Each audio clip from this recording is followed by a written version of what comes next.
ఈ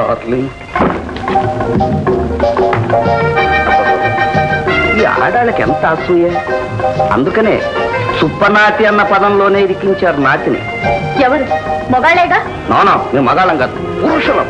అంటే ఋషులం, అంటే తపోభంగమైన ఋషులం. ఈ మధ్య భాష మీద కొంత రీసెర్చ్ మొదలెట్టాంది. అది అలా ఉంచు. ఇందుకు పెళ్లి వస్తున్నావు? పెళ్ళా? ఎస్, రాధ ఆనందంగా పెళ్లి చేసుకుంటుంది. ఆనందాన్న? ఎస్. అయితే ఇక్కడికి మీరు ఎందుకు వచ్చినట్టు? ఆ సంగతితో చెబుదామని. చాలా థ్యాంక్స్. ఇక వెళ్ళొచ్చు. ఓ ఎస్, ఎక్కడికైనా వెళ్ళొచ్చు. ఇక నుంచి మనం ఫ్రీ బర్డ్స్, లవ్ బర్డ్స్. ఇక మనం లేదు, లవ్ లేదు. మీ దారి మీది, నా దారి నాది. అదే నువ్వు అబ్జెక్షన్. ఏం చేస్తాం? ఎవరి ఆనందం వాళ్ళది. ఈ ఆనందాన్ని వదిలి వేణువును పెళ్లి చేసుకోవడం రాధ ఆనందం. ఈ పాటికి వాళ్ళ పెళ్లి అయిపోయే ఉంటుంది. రాధ వేణుని పెళ్లి చేసుకుంటుందా? మరి ఇదిగో దీన్ని సినిమా భాషలో సస్పెన్స్ అంటారు. చేద్దాంలే, మనం ఒక సినిమా తీసి దేశం మీద పారేద్దాం. జనం చూడలేక వస్తారు. అందులో నువ్వు హీరోయిన్. మీరు హీరో? నేను విలన్. కాస్త యాక్టింగ్ స్కోప్ ఉంటుంది రంగు వేసుకున్నందుకు. మీ మాటలకు అయితే నేను విలన్ కమ్ కమిటీన్ అన్నమాట. మీరు విలన్, కామెడియన్, నా హీరో కూడా.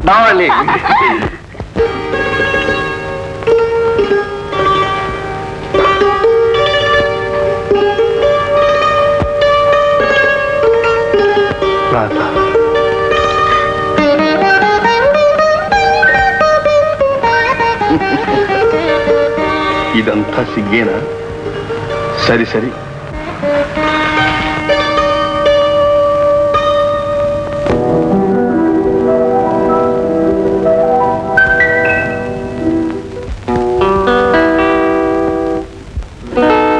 నీకు కాదులే.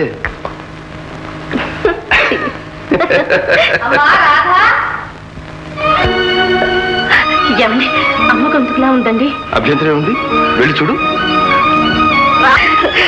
అమ్మా, ఎన్నాళ్ళకి చూశానమ్మా. వచ్చావా అమ్మా? వచ్చేసానమ్మా. పంచుకున్న పేగును తెంచుకోలేక తెగించి వచ్చేసానమ్మా. నాన్నగారేరమ్మా? రాలేదు కదా. వారి శరీరం మాత్రమే అక్కడ ఉందమ్మా. నీ ఆరోగ్యం ఎలా ఉందమ్మా? బాగుందా? నమస్కారం అండి. కులాసా బాబు, మీరు పిలవపోయినా వచ్చేసాను. పిలిస్తే రాదుగా. అల్లుడు గారు, తొలికానుపు ఆడపిల్లను పుట్టింటికి తీసుకువెళ్ళడం ఆచారం. అదీ కాక పెళ్లి కొడుకు పెళ్లి కూతురుగా మిమ్మల్ని నేను చూడలేదు. కనీసం సీమంతం దంపతులు గారైనా మిమ్మల్ని చూడాలని ఆశగా ఉంది. అబ్బే, దానిదేముందండి, మీ అమ్మాయి ఇష్టం. అదేమిట్లే బాబు, నిన్ను కాదంతా అనొస్తుందా? అదే పొరపాటు. చూడండి అత్తయ్య గారు, మీ అమ్మాయి నన్ను అడిగి మా ఇంటికి వచ్చిందా?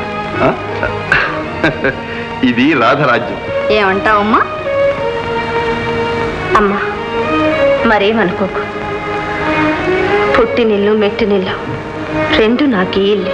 రాధా, రాధా, నీ ముందు వెనుక మాకింకెవరున్నా మేమింత బాధపడం. మా ముచ్చట తీరేది. కానీ క్షమించమ్మా, నేను మాట తప్పలేను. అల్లుడు గారు, ఇందులో మాట తప్పడం ఏముంది? పుట్టింటి సొమ్ము తానెప్పుడూ ముట్టనని తానుగా శపథం చేసింది. నేనిప్పుడు అడుగను లేను, ఆజ్ఞాపించను లేను. మీకోసం కాదు బాబు, మమ్మల్ని శిక్షించడానికి అంత శపథం చేసింది. అత్తగారు, అదేం కాదు. పుట్టింటి నుంచి ఒంటరిగా వచ్చిందన్నమాటే గాని నాన్నగారి మొండితనం మూటగట్టుకు తెచ్చుకుంది. అవును బాబు, నువ్వు చెప్పింది నిజం. ఏం చేస్తా? రాధా, కాఫీ స్వహస్తాలతో తయారు చేశారు. అత్తయ్య లేదుగా, ఆ డ్యూటీ నేను తీసుకున్నాను. వస్తుందంటావా? ఎవరు మామయ్య? అదే మీ అత్తయ్య వెళ్ళింది కదూ. అత్తయ్య రాకేమవుతుంది మామయ్య? అంతే కదరా, దాని కూతురు రా. కూతురు. ఓహో, రాధ వస్తే నాకే, రాకపోతే నాకే. పెళ్లి మనం చేసామా? తొలికాన్ పుట్ట పుట్టింట్లో చేయాలట. పోయింది సిగ్గు లేకుండా. పోనీ నాకే. అడుగు.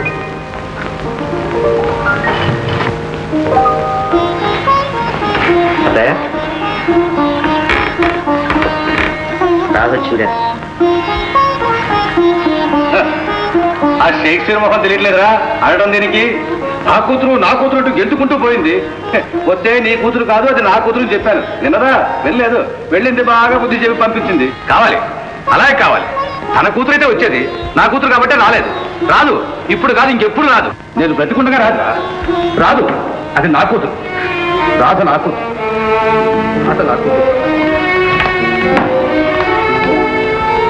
That is affection. వద్దురా బాబు, ఏ తండ్రికి ఈ మూగ బాధ వద్దు. మా పరిస్థితులన్నీ మీకు వివరంగా చెప్పాను. ఇలాంటప్పుడు వారిని బాధ పెట్టినా మీకేం లాభం లేదు. అప్పు చేసి పెళ్లి చేసుకుని కులుగుతున్నారు. మా డబ్బు మాకు పారేయమ్మా, వెళ్ళిపోతాం. పారేస్తాం, అందరికీ పారేస్తాం. ఆనంద్, నువ్వెందుకు వచ్చావు ఇక్కడికి? ఇక్కడ అప్పుల వాళ్ళ మహాసభ జరుగుతోందని విని వచ్చాను. ఎవరెవరికి ఎంత ఇవ్వాలో చెప్పండి. నాకు 1000 రూపాయలు. 500. నాకు 50 రూపాయలు. పట్టండి. ఆగండి, అందులోంచి ఒక చిల్లి గవ కూడా ముట్టుకోవద్దు. రాధా, మీ సొమ్ము మాకు అక్కర్లేదు. ఇది నా డబ్బు కాదు, వేణు డబ్బు. ఆ వివరాలన్నీ నీకు నేను తర్వాత చెబుతా. వాళ్ళు వెళ్ళని ముందు ఇదిగో 50, 10 రూపాయలు ఎక్కువ ఉన్నాయి, వెళ్ళు. రసీదులు పంపించండి. నమస్కారం. నమస్కారం. సలాం సాబ్, డబ్బు ముట్టింది సాబ్.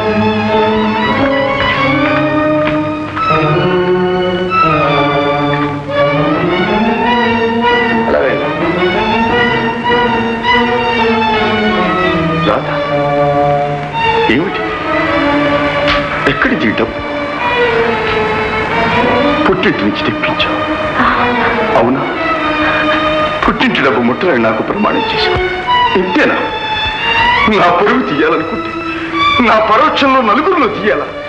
నా చేతగాని తనాన్ని నలుగురికి ఈ విధంగా తాటాలా?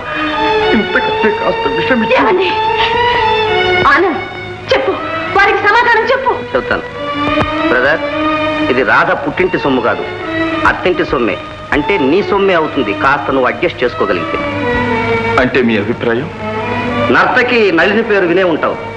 విన్నాను. వచ్చే వారం ఆమె నాట్య ప్రదర్శన ఉంది. దానికి నువ్వు సంగీతం సమకూర్చి పాడాలి. దానికి ఇది ప్రతిఫలం కాదు, కేవలం అడ్వాన్స్ మాత్రమే. ఏమంటావు వేణు? మాకు అక్కర్లేదంటారు. అవును, మీకు అక్కర్లేదని నాకు తెలుసు. డబ్బు లేకుండానే మీరు బ్రతగలరని కూడా నాకు తెలుసు. అందుకని ఆ డబ్బు అప్పుల వాళ్ళకి ఇచ్చేశాను. అది మళ్ళా వాళ్ళు తిరిగి ఇవ్వరు కదా. అసలు నిన్నెవరేమన్నారు? అతను ఊరుకో. బరువు బాధ్యతలు మొయ్యాల్సిన మగాడిని ఆలోచించుకొని వేణు కమాండ్ చేస్తాయి. తెలివిగా ఇరికించు. అది నీ పాట కచేరి చూచాకే నాకు ఈ తెలివితేటలు గుర్తుకొచ్చాయి. వస్తాను రాధా. రాధా,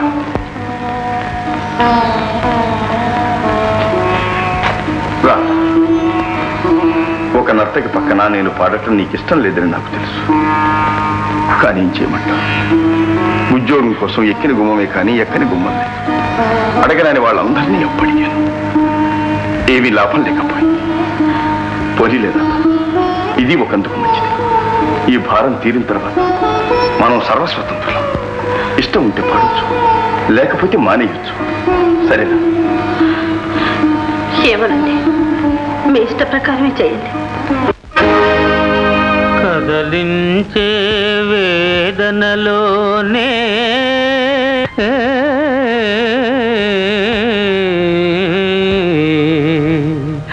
ఉదయించును నాదాలు.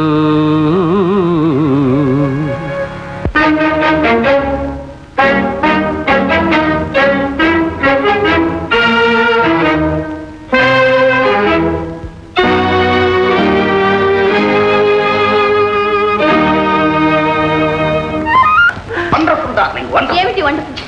రాధా నరిచి ప్రోగ్రామ్ అంతా గంగలో కలిపేశారు. నో డార్లింగ్, అవతల ఆయన భార్య రాధ ప్రసవ వేదన పడుతున్నా ఎంత అద్భుతంగా పాడారు.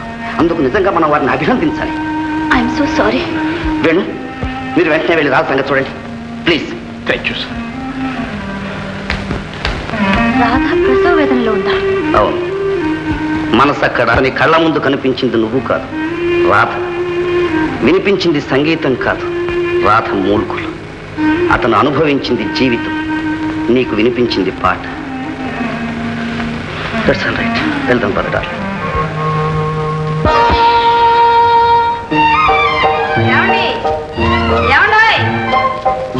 ఎక్కడున్నారు? కనపడరే?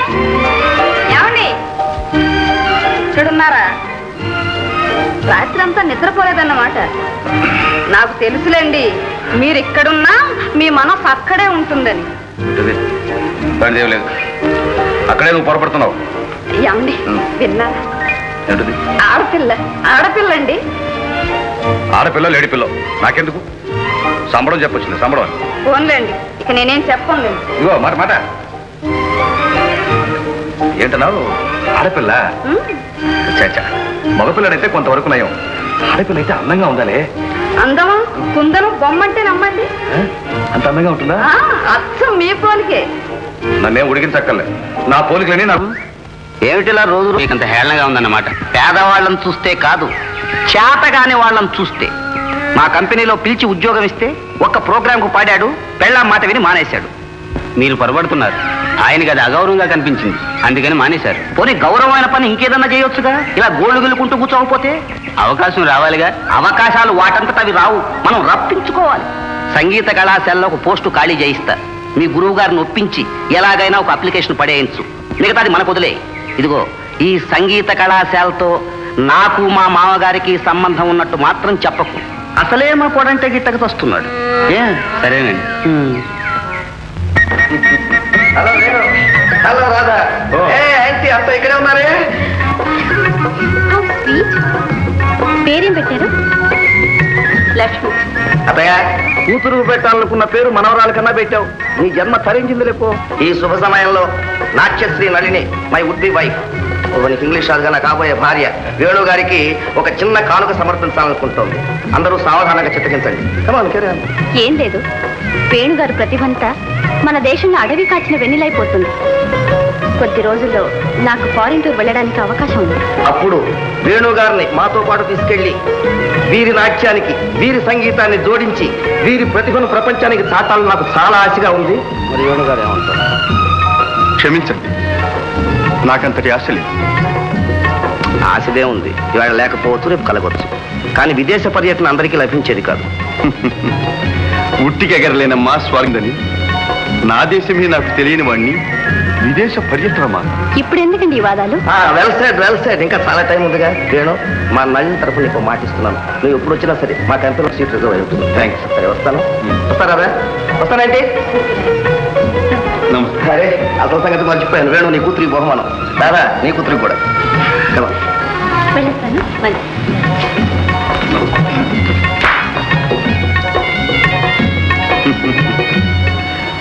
వేణు, ఈ శుభ సమయంలో గురువు గారికి నా గురుదక్షిణ. ఏమిటో అది?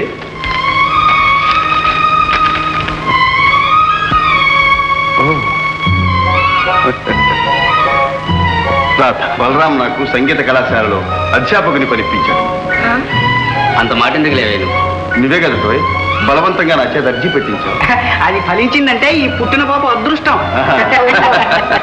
నా తల్లి, నా లక్ష్మి అదృష్టం. చూడండి అలా, చూడండి ఎలా నవ్వుతుందో. ఏం పాప, ఇదంతా నీ అదృష్టమేనా?